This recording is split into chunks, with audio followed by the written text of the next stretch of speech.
Salut YouTube, c'est Anthony de Tips au bureau, j'espère que vous avez la forme et moi je suis très content de vous retrouver pour une vidéo sur Excel. Est-ce que vous avez déjà été dans cette situation où vous ouvrez un fichier Excel comme ça et là vous voyez que vous avez des chiffres mais vous ne comprenez pas trop à quoi ça sert? Lorsque vous parcourez votre tableau, vous avez des lignes comme ça en gras total et vous avez des données mais que sur certaines colonnes.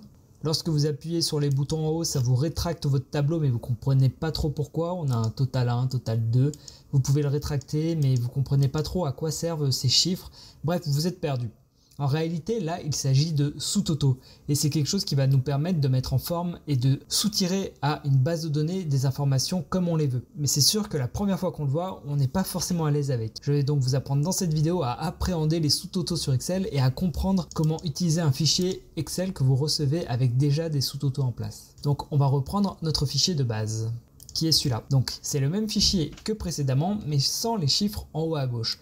Et lorsque je descends, je n'ai plus de ligne totale comme on a pu le voir précédemment. Ce tableau, c'est quoi? C'est le chiffre d'affaires d'un magasin d'outillage avec des perceuses, des scies, des soudeuses par année et par mois. D'accord? Le premier mois correspond au mois de janvier, le mois numéro 2 correspond au mois de février, etc.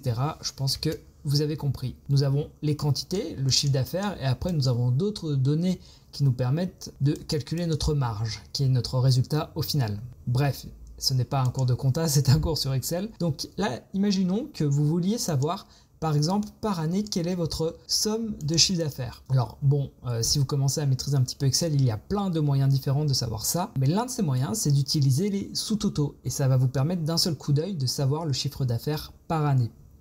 Donc pour ce faire, il faut que vous soyez dans votre tableau et là vous allez aller dans l'onglet Données et vous allez cliquer sur Sous-total. Et là vous avez un petit encadré. Il suffit de lire ce qui a marqué. Donc vous voulez un sous-total à partir de quoi? Nous, on veut un sous-total à partir de l'année car pour rappel, nous voulons notre chiffre d'affaires par année. Je clique sur année et en réalité c'est déjà année. Donc la première donnée que l'on sélectionne, c'est l'élément à partir duquel on veut sommer. D'accord?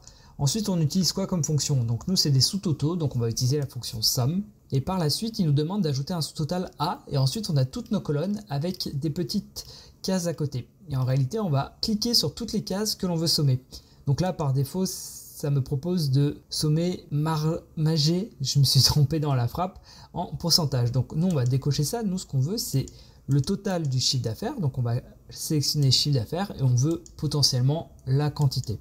D'accord? Et ensuite, on n'a plus qu'à cliquer sur OK. Et là, il s'est passé plusieurs choses. Déjà, si vous descendez, vous voyez qu'il m'a mis un total 2016. Alors, j'ai pas assez agrandi mes colonnes, mais si je les agrandis, on verra bien qu'il nous a mis un total sur 2016. Si on continue à descendre, on voit qu'on a un total sur 2017 et en plus, on lui a pas demandé, mais il nous a rajouté un total général. Donc, on a bien fait ce qu'on voulait.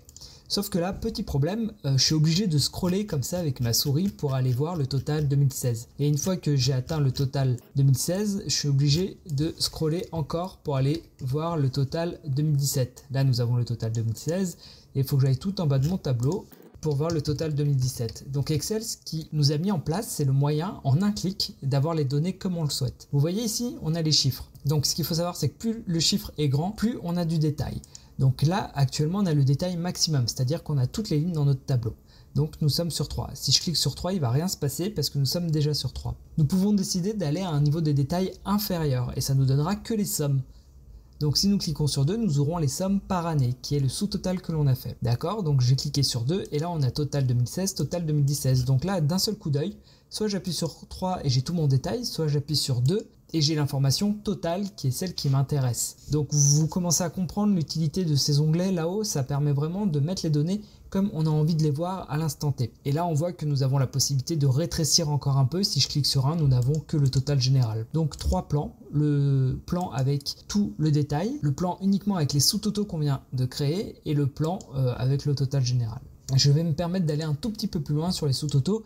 Là, on a le sous-total par année, mais imaginons qu'en plus d'un sous-total par année, nous voulions un sous-total par mois. C'est-à-dire que j'aimerais qu'on me montre, comme précédemment, les sous-totaux par année, mais cette fois-ci par mois. Donc pour janvier 2016, pour janvier 2017, pour janvier 2018. Nous aurons donc deux types de sous-totaux. Nous aurons les sous-totaux par année et les sous-totaux par mois. J'espère que vous arrivez à suivre. Donc ce que l'on veut faire, c'est rajouter un nouveau sous-total par mois sans supprimer le sous-total précédent. Pour ce faire, nous allons dans sous-total et là cette fois-ci, au lieu de mettre par année, nous allons choisir par mois. On va toujours utiliser la fonction somme. On va toujours sommer les quantités et le CA. Par contre, très important, faites attention, là vous voyez qu'il y a marqué remplacer les sous-totaux existants. Et là, nous ne voulons pas remplacer le sous-total par année, donc nous allons décocher cette case. Et nous cliquons sur OK. Là, qu'est-ce qu'on voit? On voit qu'un petit quatrième plan est apparu. Donc, pour rappel, plus le chiffre est élevé, plus nous avons de détails. Donc le quatrième plan, c'est ce qu'on avait auparavant au troisième plan. Donc c'est tout le détail. Si nous cliquons sur 3 maintenant, nous aurons le sous-total par mois, c'est-à-dire total 1, total 2, total 3. Donc total 1 janvier, total 2 février, total 3 mars. Sauf que notre sous-total par mois, il est toujours rangé par année. C'est-à-dire que tout ça, là, tous les sous-totaux, ce sont les sous-totaux par mois, mais uniquement pour l'année 2016. Et nous avons pareil pour l'année 2017. Si nous n'avions pas décoché la case supprimer les sous-totaux précédents, nous n'aurions que en réalité ces 12 lignes là et nous aurions la somme des quantités et du chiffre d'affaires à la fois pour 2016 et à la fois pour 2017 sur ces lignes là.